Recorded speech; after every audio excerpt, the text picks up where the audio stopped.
Buenas noches, estamos en Contralínea, periodismo de investigación a través de netchannel.tv. Gracias por estar con nosotros. Y el tema de hoy es un tema que tiene que ver con una comunidad indígena muy importante en el norte del país, y estamos hablando de la comunidad yaqui en Sonora y la defensa que ya tiene muchos años, más de 6, por el territorio, por su territorio que ya comprende toda una llamada nación yaqui y el agua que abastece a sus tierras. Para hablar de ello nos acompaña en el estudio Tomás Rojo Valencia, vocero de las autoridades tradicionales de la comunidad indígena yaqui. Buenas noches, Tomás. Buenas noches. Y también nos acompaña Citlali Hernández, integrante de la organización Servicios y Asesoría para la Paz, Serapaz. Buenas noches. Hola, ¿qué tal? Buenas noches. Es importante hablar de lo que ocurre en territorio yaqui porque ya van más de 6 años que esta comunidad que comprende más de 32,000 indígenas yaquis están en la defensa de su territorio y del agua que abastece sus tierras. Tomás, ¿nos podrías comentar cuál es la situación que existe actualmente con el acueducto Independencia que trasvasa agua a Hermosillo y que está justamente atravesando las tierras de la comunidad yaqui? Sí, antes de responderte eso, Erika, yo quisiera mencionar 2 cosas muy importantes para nosotros. Primero, la gran cobertura que dieron ustedes a través de la revista Contralínea en los años 2011 y 2012, y aún ustedes muestran interés para darle cobertura y saber cuál es la situación nuestra ahí. Esto siempre me lo han dicho las autoridades, debemos ser agradecidos en todos los sentidos, y más en estos tiempos de alta agresión contra los pueblos originarios y principalmente lo que estamos viviendo y sintiendo nosotros allá. Y el otro aspecto que quisiera hacer mención, porque muchos no nos ubican como pueblo, como yaquis, y muy brevemente te quisiera decir que Adelante. Nosotros somos un pueblo originario que según los estudios antropológicos y científicos dicen que llegamos ahí hace 2500 años, y sí tiene sustento esa aseveración científica, porque la tradición y la historia oral de nuestro pueblo es coincidente con esos estudios. Yo lo recalco muchas veces, eso lo de 2500 años, porque si alguien tiene la duda de la legitimidad sobre la posesión de la tierra y los derechos de agua, pues no sé qué cosa pudiera refutar eso.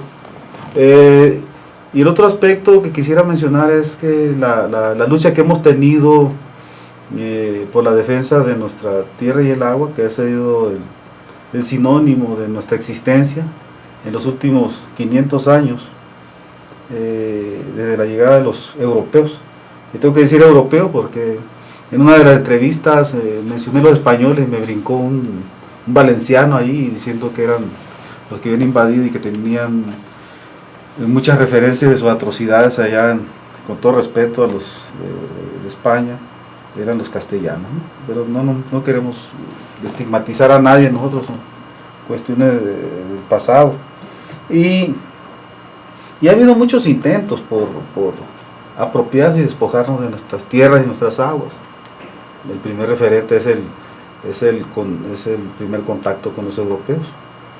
Ellos no quisieron llegar ahí porque era un paraíso, era algo que les había llegado de los sueños, no, era porque era una zona estratégica para fundar las misiones más al norte. Y uno de los aspectos muy importantes del río era que veían un potencial, precisamente los jesuitas, que era una de las órdenes más avanzadas del poder europeo, porque la iglesia en aquel entonces tenía un peso específico muy fuerte en la política de la corona, y no nada más para poder explotar esas tierras fértiles. Te decía que un dato muy importante, y no me canso de mencionarlo, que en la época de los jesuitas de la tribu yaqui sembraban, territorio yaqui se sembraban 75,000 hectáreas. 75,000 hectáreas y abastecía de materia prima y alimentos y granos, semillas y básicos al resto de las misiones del noroeste. Pero una cuestión también muy importante del río Yaqui era la navegación, para poder sacar todos esos productos, porque era un río muy caudaloso. Y después, posteriormente, otras etapas muy fuertes, muy denigrantes de la historia de México, es la etapa de la guerra del Yaqui.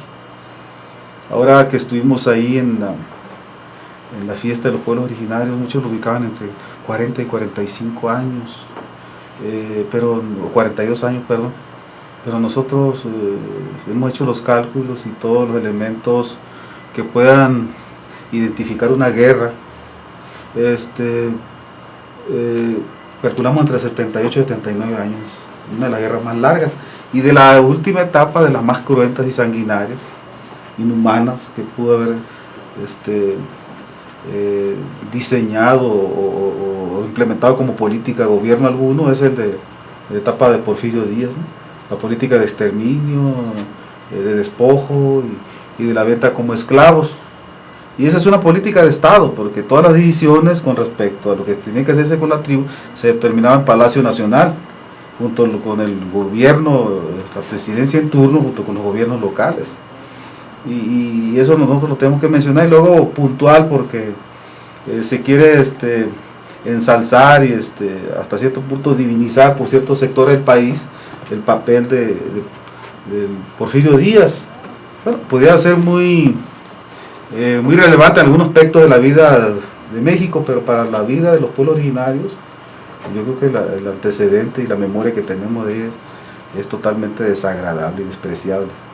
Fue la época en la que se enviaron a yaquis al sur del país para trabajos, como comentabas, como esclavos, ¿no? Sí, eso era con dos objetivos diferentes, despoblar el territorio yaqui para la entrada de las inversiones, porque acuérdense que el liberalismo económico en aquel entonces, presentado por Porfirio Díaz, la apertura de todas las grandes partes del país a la inversión extranjera, pues era la novedad. Y Porfirio Díaz es el abuelito de los que actualmente quieren repetirlo esas políticas con nosotros. Y efectivamente, la política de despoblación era el aniquilamiento, el genocidio y la deportación. Y la deportación, pues alguna utilidad le tenían que haber sacado, y la utilidad que ellos obtuvieron era la venta como esclavos, ¿no? Se tiene el recuento que en Yucatán había 6.200 hombres y mujeres y niños trabajando en las plantas nequeneras. No así podemos cuantificar los de Valle Nacional en Oaxaca y los del centro del país en Tlaxcala, pero creemos y nosotros estimamos que la desaparición de muchos de nuestros antepasados, de nuestras líneas de sangre, fueron de alrededor de 25.000 a 30.000 en esa época. Y esa es una de las etapas más que no son imborrables en la memoria de nuestros pueblos.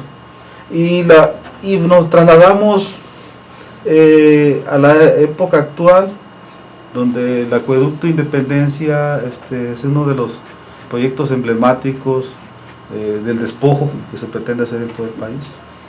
Es un proyecto totalmente ilegal, es un proyecto que incluso muy poco lo mencionamos, pero cuando se tenía el anteproyecto del acueducto Independencia se hizo una serie de mesas técnicas, 7 mesas técnicas entre el gobierno federal, Conagua, gobierno del estado, la Secretaría de Gobierno, Secretaría de Agricultura, la tribu yaqui y las organizaciones de productores del sur de Sonora, donde uno a uno de los argumentos que mostraban ellos y ponían sobre la mesa, los argumentos técnicos, porque fueron mesas técnicas, y sí se tocaban aspectos de afectaciones sociales, económicas, pero eran netamente técnicos, pero se refutaron uno a uno los argumentos que pretendían justificar el acueducto. Esa fue la primera derrota que tuvo el acueducto. Posteriormente ellos se avesaron a lanzar ese proyecto, y ese proyecto fue impugnado de solicitación, la construcción, los derechos de agua aún están en cuestión, están en litigio, con algunos ordenamientos de la Suprema Corte de Justicia de la Nación, que por cierto ha sido muy ambigua, pero no han no se han agotado todo el procedimiento del proceso legal, no cuenta con manifestación de impacto ambiental, porque todo la tribu Yaqui ganó un amparo contra la manifestación de impacto ambiental, y curiosamente se obtuvo ese amparo fuera del estado de Sonora por la serie de amenazas y el acoso y toda la persecución que había contra algunos jueces y la violación flagrante de la ley, incluso la propia jurisprudencia de la Corte, pero también sucedieron cosas muy aberrantes en ese proceso. Cuando en la primera, un juzgado del gobierno de allá del estado de Sonora se presentó la solicitud de amparo, hubo un juzgado que emitió 2 acuerdos, algo totalmente inverosímil, y lo que va más allá, ninguno de los 2 acuerdos tuvo que ver con el acto reclamado, ¿no?, que es la manifestación del impacto ambiental, sino que ratificaban los derechos de la tribu sobre el agua, otros hacían referencia al decreto presidencial. Por eso nosotros hicimos una fuerte presión, sacamos ese amparo a otra parte y nos mandaron a un juzgado auxiliar en Culiacán, el juzgado cuarto. Bueno, ahí tenemos que reconocer el interés, ¿no?, el profesionalismo y el análisis ético que hicieron de todo ese amparo, y nos otorgaron el amparo, los jóvenes abogados y su secretario. Llegamos a Sonora y Sonora pues empiezan a cuestionar, el gobierno del estado pide su revisión, ahí a través del senador Castelo logramos ponerlo dentro de la mesa de la Suprema Corte. La Corte ratificó, y por ese acuerdo nos restituye el derecho de audiencia y ordena que seamos consultados. Esa consulta no ha terminado, con una serie de omisiones y fallas y procedimientos técnicos, administrativos, incluso mucho tiene que ver con la normatividad de cada una de las instituciones de dependencia que están involucradas en esa consulta, pero también fallas al ordenamiento y al acuerdo de la Corte. Entonces ese proceso no ha concluido, por lo tanto no tiene manifestación de impacto ambiental, porque la consulta no fue ni previa, ni libre, informada, ni culturalmente adecuada, ni de buena fe. Claro. Entonces estamos dentro de esas etapas, pues no fue previo, pues está construido y está operando el acueducto, y estamos en la etapa de la entrega de la información. Falta concluir la etapa informativa, llevarlo a consulta y que nuestro pueblo emita su consentimiento o lo niegue en cuanto a la operación del acueducto y consecuentemente en la administración de impacto ambiental. Me gustaría comentar que este proyecto empezó en 2009, tengo entendido, con el gobierno de Guillermo Padres Elías al frente del estado de Sonora, y de Felipe Calderón Hinojosa al frente del Ejecutivo Federal, y obviamente con el acompañamiento de la Comisión Nacional del Agua. Y a mí me tocó estar con la comunidad yaqui cuando comenzaba en los primeros años de este proyecto, y lo que nos decían la comunidad y también los productores que se encuentran en el norte del país, que no era la oposición a un proyecto o a que se lleve agua a Hermosillo, sino que había otras posibilidades para que la comunidad de Hermosillo tuviera el acceso al agua que se merece y que no se tomó en cuenta. ¿No es así, Tomás? Bueno, eso era la alternativa. La alternativa y de las opciones, y ahí más permitiéndome concluir ese aspecto, pues no tiene manifiesto impacto ambiental, la operación está en cuestión. Hay 2 controversias constitucionales, una principalmente del gobierno municipal de Cajeme, que no se ha concluido y que también deja sin efecto el manifiesto de impacto ambiental y ordena que sea consultado el gobierno municipal de Cajeme, pero ahí lo tienen como una cosa olvidada. Y en ese sentido te puedo decir que el acueducto está derrotado legalmente. La única opción que tienen es imponerlo a través de considerar un hecho consumado, ¿no? Y creo yo que ellos trataron de jugar, porque todo esto lo planean, estas cosas no son obra de la casualidad. Ellos piensan de distintos ángulos cómo armar las cuestiones, y cuando salen a la luz pública y los acuerdos de la Corte y las políticas de impulso de querer imponer el acueducto, ya se nos hace muy sospechoso, porque curiosamente 15 días antes que saliera el acuerdo de la Corte, el acueducto empezó a operar. Sacan un primer acuerdo y la Semarnat dice, pues las consultas de ese predio libres, informadas, culturalmente adecuadas, pero el acueducto está construido, está operando. ¿Qué hacemos, Corte? La Corte le hace una sentencia aclaratoria y ahí creo yo que los cálculos no fueron los correctos del gobierno. Es decir, hacemos una sentencia aclaratoria y le dice, está bien, Semarnat consulta, pero si en el transcurso de la consulta advierte los daños irreparables y irreversibles a la tribu, tendrás que parar la operación del acueducto. ¿Y cómo podrían haber decidido nosotros eso? Mediante la información que nos entregaban ellos, y lo que nos entregaban era un disco y 2, 3 volantes. Y esa fue la situación, que nuestros técnicos, nuestros asesores empezaron a decir, bueno, hay que hacer los estudios concretos y profundos de cada una de la vida interna de las posibles afectaciones en la vida social, económica, cultural, política, y antropológica y ambiental. Y en ese sentido hicieron y empezaron a salir los estudios y donde se advierten y se demuestran las afectaciones. Por lo tanto, el acueducto debería estar... ¿Cómo va a afectar el acueducto a la comunidad? Ya está operando desde hace más de año y medio, tengo entendido. Sí. Actualmente el acueducto, hasta abril de este año, había trasvasado ilegalmente, tengo que decir ilegalmente, porque decir trasvasar no tiene ninguna connotación. Entonces, trasvasado ilegalmente 30 millones de metros cúbicos en estos 2 años, 15 millones de metros cúbicos anuales. Y la primera afectación es que esa agua se va y ya no vuelve. Es agua que nos hacía falta a nosotros. Y la otra situación es que ninguno de nuestros pueblos tiene agua potable.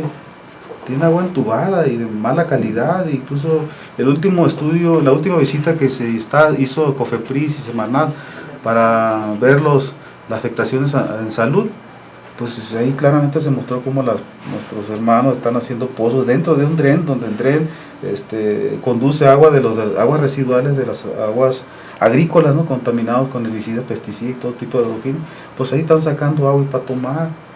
Entonces, esa es una afectación de salud. En la cuestión cultural, pues está plenamente demostrado que si el río no tenía caudal, y eso tiene que ver mucho con el caudal ecológico también, pues difícilmente tenemos la materia prima o los insumos que nosotros, el propio río, para poder existir como pueblo y poder desempeñar todas nuestras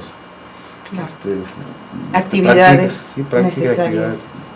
Vamos a seguir hablando del tema una vez que regresemos del corte y que veamos la primer cápsula que preparamos para usted. Regresamos.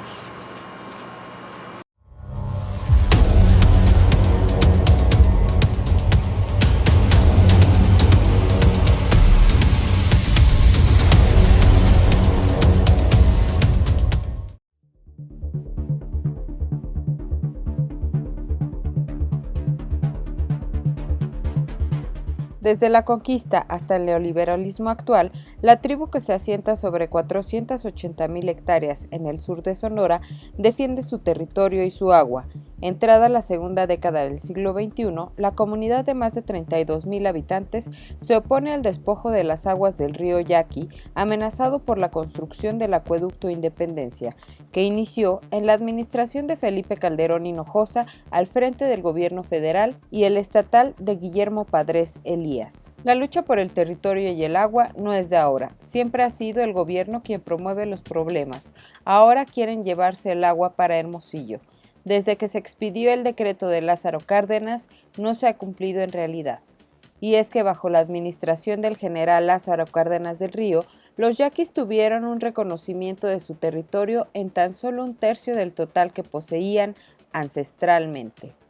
Bajo el mandato presidencial de Cárdenas del Río, se ordenó que se intensifiquen los trabajos relativos a la construcción del sistema de riego en el río Yaqui, en su imagen derecha, para el aprovechamiento de las aguas de la presa La Angostura en los terrenos de las colonias de la tribu Yaqui, terrenos que han sido reconocidos por resoluciones presidenciales de octubre de 1937. 10 años más tarde, el 20 de junio de 1947, el representante de la Secretaría de Agricultura, Ganadería, Desarrollo Rural y Pesca, Eduardo Huarte, dejó asentado que la tribu yaqui podría disponer durante cada año agrícola de hasta la mitad del caudal que se almacenara en la presa La Angostura para fines de riego de sus propias tierras. Las extracciones deberán corresponder a las necesidades agrícolas de su zona irrigable en el margen de la derecha del citado río, independientemente del aprovechamiento de las aguas no controladas en la presa La Angostura. Finalmente, la tribu yaqui deberá poner más actividad en desmontar la mayor extensión de tierras que le sea posible para el menor aprovechamiento de las aguas. Y es desde 2009 que los yaquis se oponen a la construcción del acueducto Independencia, también conocido como el Novillo.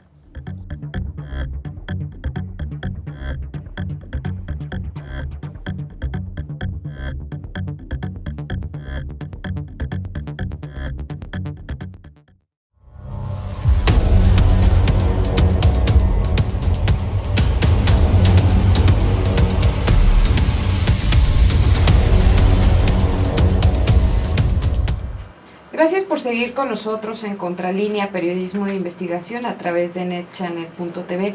El día de hoy estamos hablando de la defensa del territorio y el agua que se encuentran en las tierras de la comunidad indígena yaqui, una comunidad muy importante que ha tenido que defender estos espacios que les pertenecen desde la época de la conquista y que se han visto afectados año tras año, siglo tras siglo, por proyectos que pretenden invadir o apropiarse de estos recursos que naturalmente les pertenece y que en algún momento el presidente Lázaro Cárdenas, a través de un decreto, dijo que era para esta comunidad.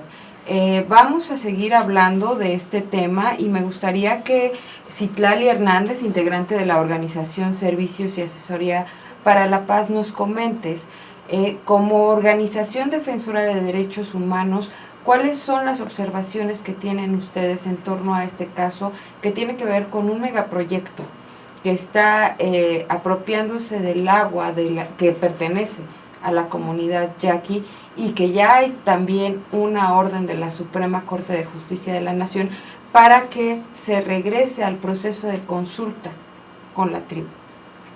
Pues en realidad es un fenómeno no particular, ¿no? Desafortunadamente la política del despojo y la forma como recientemente se han venido imponiendo distintos megaproyectos en todo el territorio es una situación alarmante, ¿no? Son decenas de pueblos, comunidades, en su gran mayoría indígenas, que al día de hoy se encuentran amenazadas por diversos proyectos que aluden a un modelo de desarrollo o que aluden a un tipo de bien común que pasa por encima de los derechos de los pueblos. Este contexto generalizado habla en donde probablemente la tribu yaqui se vuelve un elemento paradigmático de la forma como esto viene ocurriendo. Por ejemplo, ya lo mencionaba Tomás, hay un montón de iniciativas de cuestiones jurídicas, procedimientos jurídicos que la tribu yaqui ha venido desarrollando, han ido ganando uno a uno y a pesar de eso no han logrado que se respete la ley, ¿no? Sin embargo, sí está operando otro aparato judicial para la criminalización y es así que el día de hoy se encuentra un compañero indígena yaqui preso, otro que acaba de ser liberado la semana pasada, así es, el vocero y secretario de la tribu yaqui, Mario Luna, se encuentra preso desde hace ya casi un año. Estamos a unos días de cumplir un año de su encarcelamiento y al mismo tiempo Fernando estuvo 11 meses detenido y bueno, hoy Tomás se encuentra aquí con una orden de aprehensión en su contra por el simple delito de defender su territorio, ¿no? Su espacio de vida, el respeto para sus derechos. Entonces, ese es un fenómeno no exclusivo en Sonora ni exclusivo de la tribu yaqui, es a nivel nacional, son decenas o cientos de presos políticos, de líderes comunitarios que se encuentran encarcelados porque hay un aparato judicial de criminalización que se viene construyendo y fortaleciendo para estos objetivos, ¿no? ¿Cuáles son los delitos que se les atribuyen a los líderes indígenas? Pues mira, es una cuestión muy delicada la forma como el propio Estado mexicano en su conjunto ha manejado el tema. Estamos hablando de una falta de respeto para los usos y costumbres de la tribu yaqui. Lo que ocurrió fue que durante el plantón que la tribu yaqui mantiene en la carretera en contra del acueducto para exigir que se respeten sus derechos, llegó una persona en estado de ebriedad, lanzó su carro sobre algunas personas que estaban ahí, una mujer con un niño, y después la tribu decide, en uso de su derecho a la autodeterminación y en mandato de sus propias leyes tradicionales, detener a esta persona y someterla al proceso de justicia comunitaria. Después esta persona es liberado después de que se le hace todo el ritual, ¿no?, que implica la justicia comunitaria para la tribu yaqui, y después él presenta una denuncia por secuestro en contra de las autoridades y por robo, porque el vehículo con el que se cometió la agresión fue decomisado. Esto es gravísimo porque en realidad lo que dice la Procuraduría del Estado de Sonora es que están juzgando a Mario, a Fernando y a Tomás por haber ejercido su derecho a la libre determinación y su propia justicia comunitaria. Es decir, lo que para la tribu yaqui es un proceso de detención, para la Procuraduría es un secuestro, y lo que para la tribu implica un decomiso, como miles de decomisos que hace el Estado mexicano, para ellos se trata de robo, ¿no?, para la Procuraduría. Aquí estamos viendo una falta de entendimiento de lo que implican los usos y costumbres, y que además, otra vez, no es un elemento exclusivo. En todo el país hay muchos líderes comunitarios que ejercen su propia autonomía en esta parte también de la seguridad, de garantizar su seguridad, de la construcción de sus sistemas de justicia comunitarios, y que hoy se encuentran en la cárcel, ¿no? Como lo comentabas hace un momento, vemos que existen las instituciones o el aparato de justicia para ejercer presión a través de la aprehensión de estos líderes, pero este mismo aparato de justicia no se utiliza para hacer justicia a la comunidad yaqui y hacer una consulta que debió ser previa a la construcción del acueducto para ver si ellos estaban de acuerdo con este megaproyecto. Y es podríamos decirlo, una doble moral del sistema de justicia, ¿no?, en México. Sí, pareciera que hay una justicia para los pueblos, ¿no?, que es una justicia que es para criminalizarlos, y que la parte de los derechos que se han ido ganando con el paso de tantos años de la lucha, o sea, los pueblos indígenas no llevan luchando 5 años, es una lucha de cientos de años por reconocimiento, porque se reconozcan sus derechos, porque se reconozca su valía como pueblos indígenas, y que hoy todos esos derechos están en un lugar o sea, como si no existieran, completamente invisibilizados para el Estado mexicano.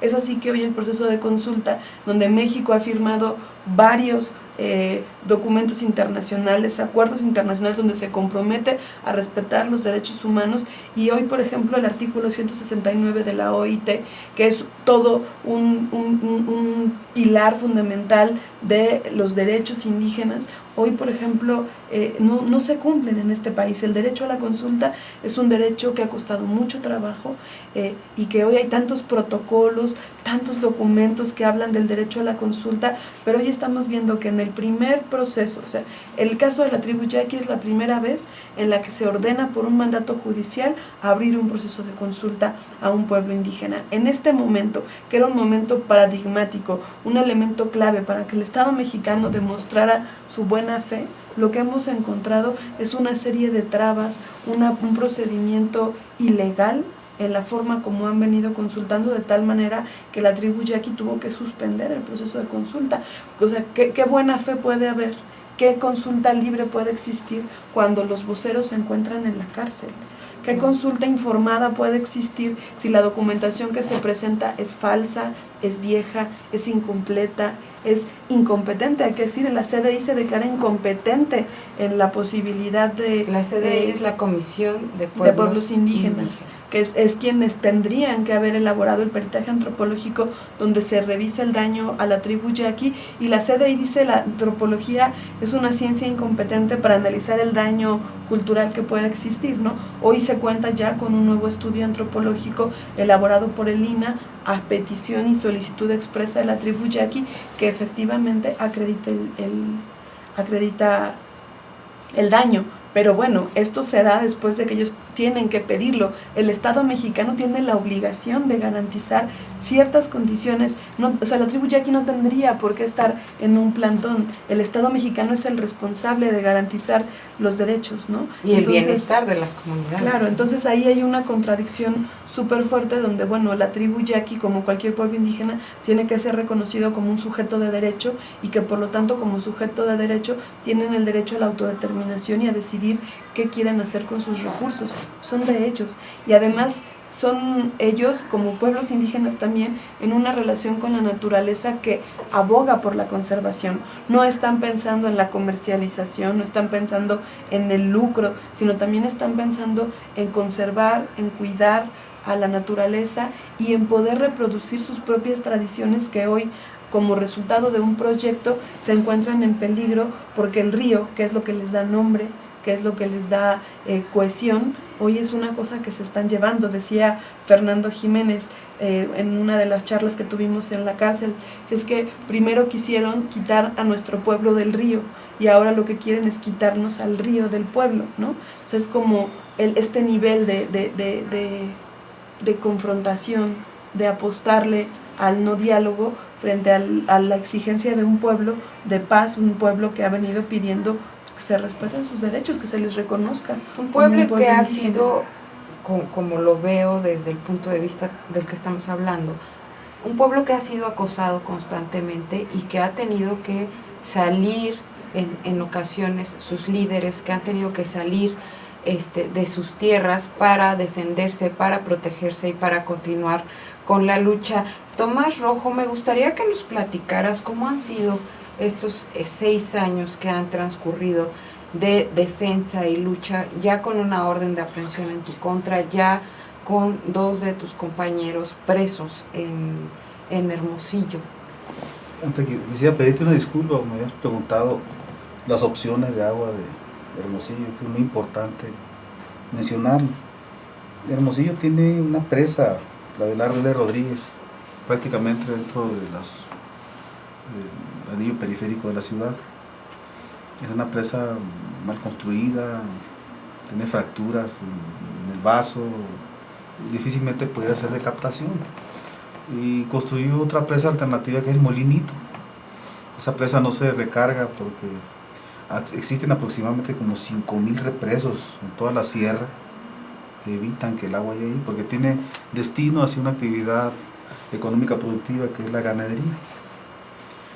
Ahora bien, las otras, bueno, esa es una opción que se limitó de acuerdo a las propias proyecciones de desarrollo de los gobiernos anteriores, pero también tiene otras opciones.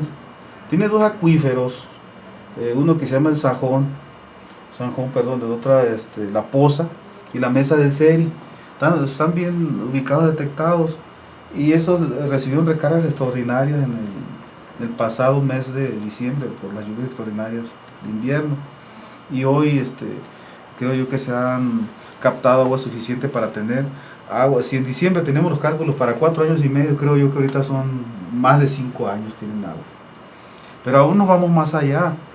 Hermosillo, dentro de su red de infraestructura de agua potable, el 50% de la red tiene fugas. No la han reparado. Las recuperaciones no se han aplicado correctamente para poder rehabilitar toda esa infraestructura hidráulica. Pero aparte también tenemos que no tiene una tratadora de aguas residuales. Los desechos y las aguas residuales se calcula que son por alrededor de los 70 millones de metros cúbicos al año. El agua que están, según ellos, pidiendo para poder habilitar de agua a la población, para todas las empresas y para toda la actividad económica productiva.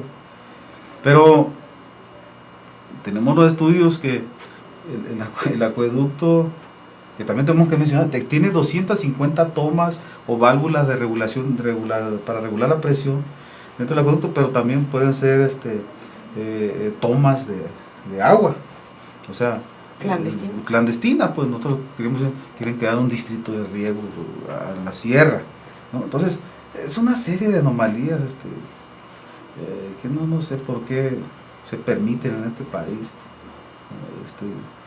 Tal vez quieren que sea otra vez vuelva a ser tierra de nadie, estas regiones. Pero ahora, la otra opción inagotable es la desalinización. El agua la tienen ellos a 75 kilómetros en Bahía Quino, agua que puedan tratarla, crear una desalinizadora con la tecnología actual más novedosa y poder trabajar en algo más novedoso, porque también cuando nosotros proponemos la desalinización, pues dicen que las salmueras nos empiezan a cuestionar las organizaciones ambientales. Entonces ahí pues se pueden hacer cuestiones combinadas, pues. Pero aquí lo que si es agua, si es más agua, eso es lo mejor, ¿no? Porque no puedes repartir lo que no alcanza. Y Sonora es un estado semidesértico. Las precipitaciones andan por el orden de los 360 milímetros al año, ¿no? Y la evaporación lo supera eso. Lo que escasea es el agua, la escasez es el agua. Y acuérdense que aquí en el mundo lo que está en boga es lucrar con la escasez y se especula. Es el oro líquido le llaman. Sí, se especula y entre más escasez pues es un paraíso para los especuladores. Y eso es lo que está sucediendo en Sonora. Pues las opciones están a la vista, las inversiones son fácilmente recuperables. Nosotros no nos oponemos al desarrollo y que quiera la ciudad capital de Hermosillo, pero yo no veo cómo puede utilizar un agua de muy buena calidad que pueda ser mejor para el consumo humano, destinado a las plantas foro, a las cerveceras. Creo yo que la calidad la pueden obtener una desalinizadora o de los propios mantos acuíferos que tienen ahí. Entonces esa es la opción las opciones que tiene. Aparte que la Universidad de Sonora hizo un estudio sobre el arroyo Bacuachi, que conduce 250 millones de metros cúbicos, pero curiosamente ese arroyo va y desemboca a la parte de la costa de Hermosillo, donde están la mayoría de los productores agrícolas de la costa, que a ellos les han dado un estatus de que siembran cultivos altos generadores de mano de obra y representan un ingreso muy importante para el Estado. Pero tienen las otras opciones, pues. Esa es la situación. Y a raíz de lo que me preguntabas es que porque cuando Guillermo Padres empezó a operar el acueducto, nosotros estábamos en una tregua con el gobierno federal y entendemos que quien se debe entender con la instancia estatal es el gobierno federal. Claro. Entonces nosotros veníamos prácticamente de unos 6 meses de hacer las acciones de desobediencia y resistencia civil en las carreteras. Y quiero recalcar que la carretera, lo único que es del gobierno es el chapopote, la tierra, el cemento, la poca pintura que pueda tener. Territorio nunca ha sido expropiada y eso nos da un derecho sobre ella. Ahora, cuando hicimos la tregua, quien violó la tregua fue el Guillermo Padres, a echar a funcionar las bombas, a operar las bombas del acueducto. Pues inmediatamente nosotros respondimos retornando otra vez a la carretera. Y eso es lo que le hemos dado respuesta, ¿no? Ahora, cuando no hacen caso o no atienden al ordenamiento judicial de la Corte, cuando se advierten ya los daños irreparables a la tribu a través del estudio antropológico, que es un ordenamiento de la Corte y no es respetada ya en este caso por Conagua, pues nosotros nos ponemos la empresa de hacerlo más visible la lucha a nivel nacional, organizamos una caravana, porque la visibilizar la tenemos que construir nosotros, porque una gran parte de la discriminación es darle invisibilidad a los pueblos, y eso es lo que se ha hecho. Entonces la visibilidad la tenemos que construir nosotros. Nosotros hemos identificado varias etapas de visibilización. Una es que nos conozcan, sepan quiénes somos. La segunda es que conozcan la problemática, y la tercera es la visibilización, es para articular ya, es una cuestión que estamos construyendo en el camino. Por eso hemos encontrado obstáculos de todo tipo y principalmente la incomprensión hacia los pueblos que tienen un camino construido y que tiene una visión de poder impulsar las luchas, Pero esto necesita paciencia, necesitamos concordar, platicar, dialogar y poder construir eso. Y esto no nomás no va a servir a nosotros, nos va a servir a todos los jodidos, a todos los pobres del país. Porque volvemos otra vez a decir, los recursos naturales, 60% está en manos de las propiedades sociales, ejidos, comunidades agrarias, comunidades indígenas y pueblos originarios. Entonces, ese es el patrimonio y es el recurso del país. Y curiosamente, los que están ahí son los más pobres de México. Entonces, en ese sentido estamos construyendo. Por eso decimos, lo que hagamos nosotros le puede servir al país, pero lo que hagan contra nosotros lo van a hacer con todos los mexicanos. Y se tienen que estar salvando a cada rato. Me gustaría que nos acompañara a ver el mensaje de Mario Luna, que también es vocero de las autoridades tradicionales de la comunidad yaqui y que se grabó hace algunos meses desde prisión.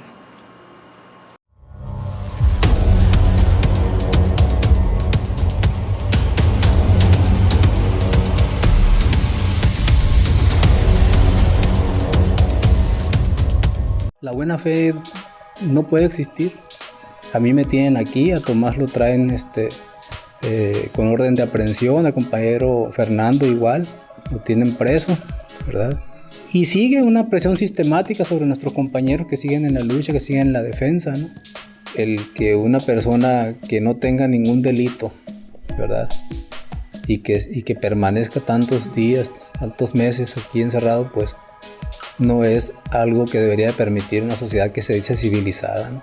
Nos están tratando con una ideología colonialista todavía, pues, ¿no? En el que el valor cultural que tiene nuestro pueblo, el valor histórico, ¿verdad? La sangre y las vidas que hemos nosotros pagado para subsistir en ese pequeño territorio, pues para ellos no vale nada. Mis hermanos de raza, decirles que yo estoy orgulloso de que ellos sigan firmes.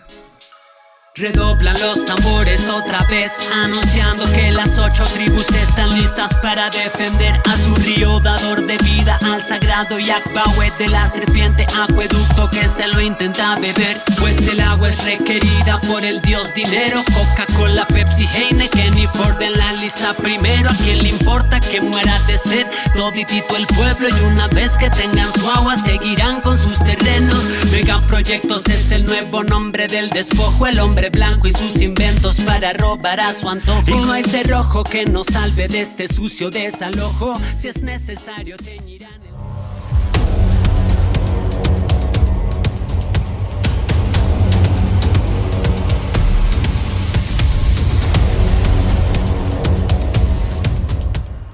Gracias por seguir con nosotros a través de netchannel.tv. Estamos en Contralínea, periodismo de investigación, y estamos a punto de concluir nuestro programa. El día de hoy hablamos sobre la comunidad yaqui que está en el norte del país, en el estado de Sonora, y la defensa que tienen por su territorio y el agua, que están a punto de perderse por la construcción de un megaproyecto llamado Acueducto Independencia, y que fue un proyecto empezado en el gobierno de Felipe Calderón Hinojosa al frente del Ejecutivo Federal y del saliente gobernador Guillermo Padres Elías. Para concluir con este tema, estamos hablando con Tomás Rojo Valencia, que es vocero de las autoridades tradicionales de la tribu yaqui, y con Citlali Hernández, que es integrante de la organización Servicios y Asesoría para la Paz, Serapaz, una de las organizaciones que está acompañando a la tribu yaqui en la defensa de su territorio. Y hay más, está Amnistía Internacional, está SEMDA. ¿Quién más está colaborando con la comunidad yaqui para esta defensa, Citlali? Bueno, está la Comisión Mexicana de Defensa y Promoción de Derechos Humanos, los compañeros de Fundar, el Centro de Análisis e Investigación, está también el Observatorio de Pueblos y Comunidades Indígenas de la Universidad Iberoamericana, del Programa de Interculturalidad de Asuntos Indígenas de la Universidad Iberoamericana. Están también un montón de académicos, ¿no?, que están ahí presentes, varias organizaciones civiles, otros pueblos indígenas también Tomás puede dar cuenta. En realidad creo que la tribu yaqui también de pronto se ha vuelto un epicentro, ¿no?, de la solidaridad en general, como en otros momentos lo han sido otros pueblos, que seguramente habrá otros en otros momentos, pero en realidad hay todo un consenso generalizado, también la Fundación para la Democracia y el Debate, y bueno, un montón de organizaciones civiles que están al tanto de lo que está ocurriendo, porque en realidad hay un reconocimiento de la deuda histórica que tiene este país con la tribu yaqui, porque los agravios que sufrieron a principios del siglo pasado durante el porfiriato y todavía después hasta el decreto de Lázaro Cárdenas hacen que duela, ¿no? Duele profundamente ver cuando los compañeros recuerdan a sus abuelas, recuerdan las historias que les cuentan de la forma del exilio, del regreso, y que eso es parte hoy de la lucha que está ahí. Creo que eso encuentra mucha solidaridad de muchísimas organizaciones sociales. Y que sistemáticamente hemos visto han sido golpeados, han sido acosados, han sido desplazados de su territorio.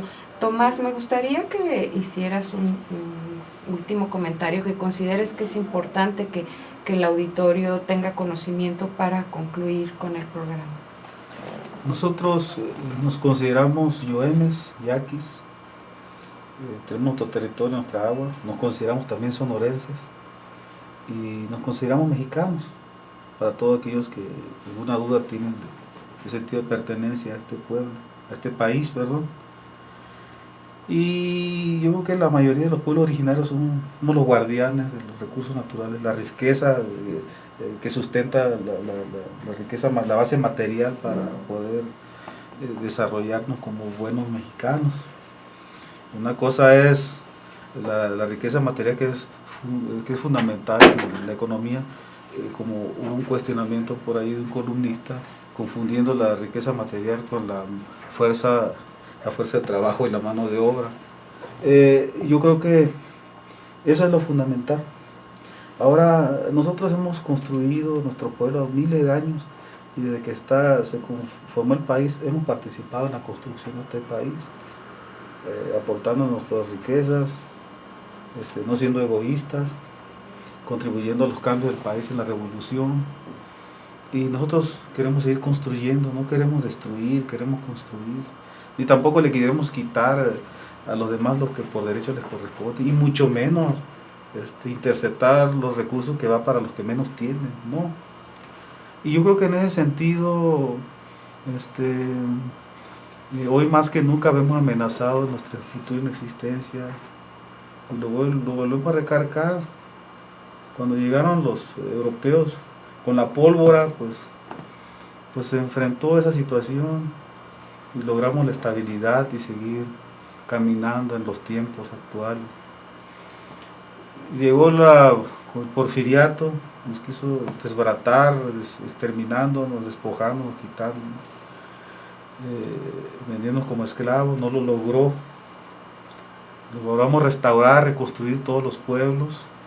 Después de la época revolucionaria logramos el decreto presidencial, que es un documento que nos titula nuestras tierras, nuestros aguas, y que nos da un derecho legal.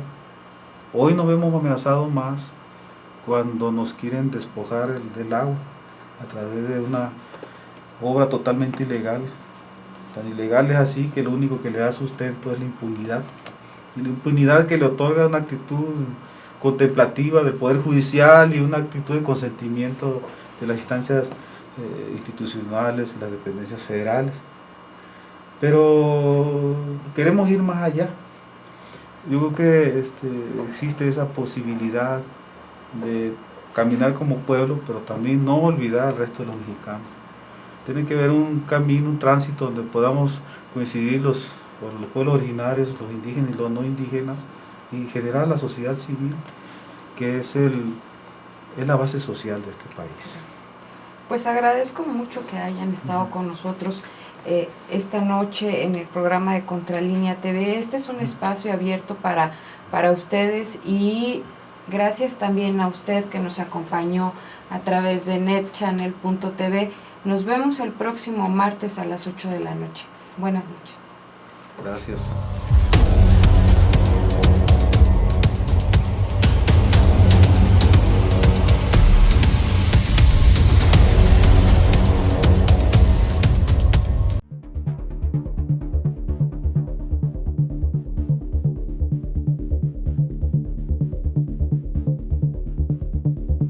De acuerdo con la misión civil de observación, que incluye a diversas organizaciones defensoras de derechos humanos y que acompañan el proceso legal de la tribu, el derecho a la consulta no ha sido el único derecho violado de la tribu yaqui. A este se suma la violación flagrante a otros derechos humanos que ponen en riesgo su supervivencia cultural. Estas violaciones se dan tanto a sus derechos civiles y políticos como a sus derechos económicos, sociales, culturales y ambientales. Las campañas de criminalización y discriminación étnica y las agresiones y amenazas contra integrantes de la tribu atentan contra su derecho a la vida, su integridad personal y su libertad, así como su derecho a la autonomía y a la libre determinación. Por su parte, la operación ilegal del acueducto lesiona los derechos al agua, salud, alimentación, a su propio desarrollo, al territorio y goce de sus recursos naturales, a su cultura y a su ambiente.